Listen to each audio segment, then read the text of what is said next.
DCCകൾ പുനഃസംഘടനയ്ക്കൊരുങ്ങുമ്പോൾ കരുത്തനായി മാറുകയാണ് കെ സുധാകരൻ. മലയോര പ്രചരണ ജാഥയിലൂടെ VD സതീശൻ ഒരു തിരിച്ചുവരവിന് തയ്യാറെടുക്കുമ്പോൾ അല്പം കൂടി മോടി കൂട്ടി അംഗത്തിന് തയ്യാറെടുക്കുകയാണ് സുധാകരന്റെ ലക്ഷ്യം. മാറേണ്ടി വരുമെന്ന സൂചന നൽകി തൽക്കാലം തുടരാൻ AICC അനുവദിച്ച സാഹചര്യത്തിൽ പുനഃസംഘടനയിലേക്ക് കടന്നിരിക്കുകയാണ് KPCC പ്രസിഡന്റ് കെ സുധാകരൻ. സ്ഥാനം ഒഴിയുന്നതിന് മുൻപ് തന്റെ കൂടി താൽപര്യത്തിൽ KPCC DCC ഭാരവാഹികളെ അതിവേഗം നിശ്ചയിക്കാനാണ് തീരുമാനം. കോൺഗ്രസ് ബ്ലോക്ക് ജില്ലാ തലങ്ങളിൽ പുനഃസംഘടന ആരംഭിച്ചിട്ടുണ്ട്. ആദ്യഘട്ടത്തിൽ മുൻകാല യൂത്ത് കോൺഗ്രസ് ഭാരവാഹികളെയാണ് DCCകളിലും ബ്ലോക്ക് കമ്മിറ്റികളിലും നിയമിച്ചത്.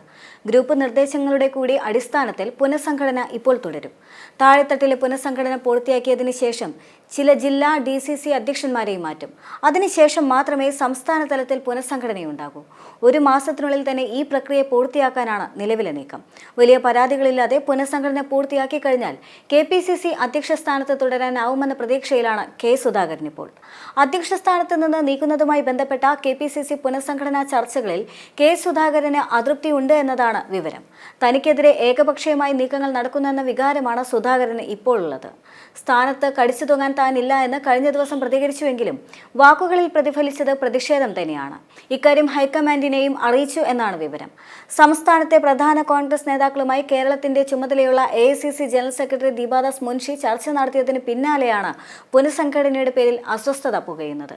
മാറ്റാൻ തീരുമാനിച്ച DCCകളിൽ പ്രസിഡന്റ് ആരാകണമെന്ന ധാരണയുണ്ടെന്നതാണ് സുധാകരൻ വക്താക്കൾ പറയുന്നത്.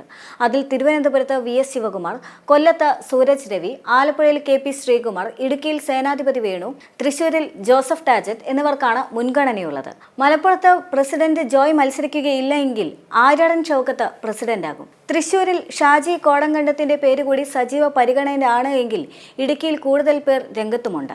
സുധാകരനും KC വേണുഗോപാലിനും ഒരുപോലെ സമ്മതരായവരാണ് കൂടുതലും പരിഗണിച്ചിട്ടുള്ളത്. ദീർഘകാല പ്രവർത്തന പാരമ്പര്യമുള്ള ഒരു ഡസനിലധികം നേതാക്കൾ വരിയിൽ നിൽക്കെ സന്ദീപ് വാര്യരെ കോൺഗ്രസ് വക്താവാക്കുകയും ചെയ്തിരുന്നു. KPCC ജനറൽ സെക്രട്ടറി സ്ഥാനവും താമസിയാതെ തന്നെ പ്രഖ്യാപിക്കാനുള്ള സാധ്യതയുണ്ട്. പാർട്ടിയെ ആക്ഷേപിക്കുന്ന സന്ദീപിനെ പോലുള്ളവർ BJPയിൽ നിന്ന് വന്ന് സുപ്രധാന കസേര സ്വന്തമാക്കുന്നതിൽ ഗ്രൂപ്പ് വ്യത്യാസമില്ലാതെ യുവ നേതാക്കളിൽ രോഷവുമുണ്ട്. ഇടഞ്ഞു നിൽക്കുന്നവരെ പരിഗണിച്ചില്ല എങ്കിൽ പൊട്ടിത്തെറി ഉറപ്പുമാണ്. പ്രധാന പുനഃസംഘടനയ്ക്ക് മുന്നോടിയായി തന്നെ ബ്ലോക്ക് DCC തലത്തിൽ അഴിച്ചുപണി ആരംഭിച്ചിട്ടുമുണ്ട്. മുൻ യൂത്ത് കോൺഗ്രസ് ഭാരവാഹികളെ ബ്ലോക്ക് വൈസ് പ്രസിഡന്റുമാരായി നിയമിക്കുകയും ചെയ്തു. ഷാഫി പറമ്പിൽ, ഡീൻ കുര്യാക്കോസ് എന്നിവർ യൂത്ത് കോൺഗ്രസ് ഭാരവാഹിയായിരുന്ന കാലത്തെ സഹഭാരവാഹികളെയാണ് ഈ പട്ടികയിൽ പരിഗണിച്ചിട്ടുള്ളത്. DCC vice president, general secretary പദവികളാണ് ഇവർക്ക് നൽകിയിട്ടുള്ളത്. യുവാക്കൾക്ക് പരിഗണന എന്ന ഓമനപ്പേരിൽ പ്രധാന ഭാരവാഹിത്വത്തിൽ വരേണ്ട പലരെയും ഒതുക്കാനുള്ള നീക്കമാണ് നടന്നതെന്നും ആക്ഷേപങ്ങൾ ഉയരുന്നുണ്ട്. KPCC അധ്യക്ഷ പദവിയുമായി ബന്ധപ്പെട്ട് വലിയ തർക്കം നിലനിന്നിരുന്നു. പിന്നീട് AICCയുമായി സുധാകരൻ നേരിട്ട് ചർച്ച നടത്തിയ ശേഷമാണ് അധ്യക്ഷ പദവിയിൽ നിന്ന് ഉടൻ മാറ്റമില്ല എന്ന ഉറപ്പ് നേടിയത്.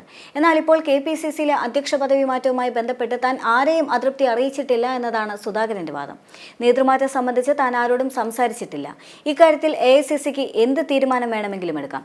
എന്ത് വന്നാലും താൻ പാർട്ടിക്ക് വിധേയമായി പ്രവർത്തിക്കുമെന്നും സുധാകരൻ പ്രതികരിക്കുന്നുണ്ട്. നേരത്തെ തന്നെ KPCC അധ്യക്ഷ പദവിയിൽ നിന്നും ഇറക്കിവിട്ടാൽ സുധാകരൻ MP സ്ഥാനം രാജിവെക്കുമെന്ന് മുന്നറിയിപ്പ് നൽകിയിരുന്നതായി വാർത്തയുണ്ടായിരുന്നു. കണ്ണൂർ കരുവഞ്ചാലിൽ പ്രതിപക്ഷ നേതാവ് VD സതീശൻ നയിക്കുന്ന മലയോര സമര പ്രചരണ ജാഥ ഉദ്ഘാടനം ചെയ്യാനെത്തിയ AICC സംഘടനാ ജനറൽ സെക്രട്ടറിയായ KC വേണുഗോപാൽ MPയുമായി സുധാകരൻ ഇത് സംബന്ധിച്ച് കൂടിക്കാഴ്ച നടത്തിയതായും മാധ്യമങ്ങൾ റിപ്പോർട്ട് ചെയ്തിരുന്നു. ഇതേ തുടർന്നാണ് കെ സുധാകരൻ പ്രതികരണവുമായി കണ്ണൂരിൽ രംഗത്ത് വരുന്നത്. എന്നാൽ നേതൃമാറ്റം അനിവാര്യമാണ് എങ്കിലും തദ്ദേശ സ്വയംഭരണ തെരഞ്ഞെടുപ്പ് വരെ കെ സുധാകരൻ KPCC അധ്യക്ഷ പദവിയിൽ തുടരട്ടെ എന്ന നിലപാടിൽ തന്നെയാണ് ഹൈക്കമാൻഡ് ഇപ്പോഴുള്ളത്.